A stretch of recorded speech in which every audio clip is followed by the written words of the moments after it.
آل Pakistan local government workers federation کے مرکزی chairman اور صدر صوبہ سندھ سید ذوالفقار شاہ سے ٹاؤن کمیٹی گڑھی خیرو کے یونٹ کے رہنماؤں میر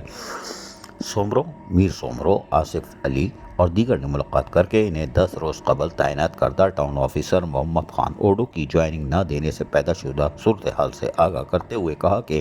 ٹاؤن آفیسر 6 ماہ کے بعد تعینات ہونے کے بعد تاحال 10 روز گزر جانے کے باوجود town officer Muhammad Khan odo نے جوائننگ نہیں دی ہے، جس کے بعد ملازمین کی تنخواہوں کی عدم ادائیگی کو 7 ماہ گزر چکے ہیں اور 175 خاندان فقہ کشی کا شکار ہو چکے ہیں۔ اس سلسلے میں ہماری رہنمائی کرتے ہوئے ہمارے مسئلے کو حل کرایا جائے۔ اس موقع پر سید ذوالفقار شاہ نے فوری طور پر ملازمین کی تحریری شکایت پر فیڈریشن کی جانب سے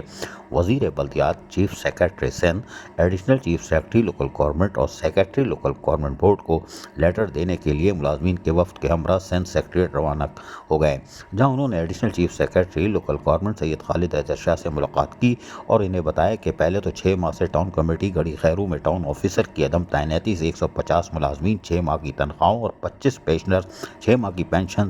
کی ادائیگی سے محروم تھے۔ اب جبکہ 10 روز قبل town officer Muhammad Khan odo کی تعیناتی ہو چکی ہے لیکن وہ جوائننگ نہیں دے رہے، لہذا اس مسئلے کو حل کیا جائے۔ انہوں نے سیکریٹری لوکل گورنمنٹ بورڈ کو 3 روز کے اندر اس مسئلے کو حل کرنے کی ہدایت جاری کر دی ہے۔ بعد ازاں سید ذوالفقار شاہ نے director 1 local government board Imran Sial سے بھی ملاقات کر کے ملازمین کی تشویش سے آگاہ کیا،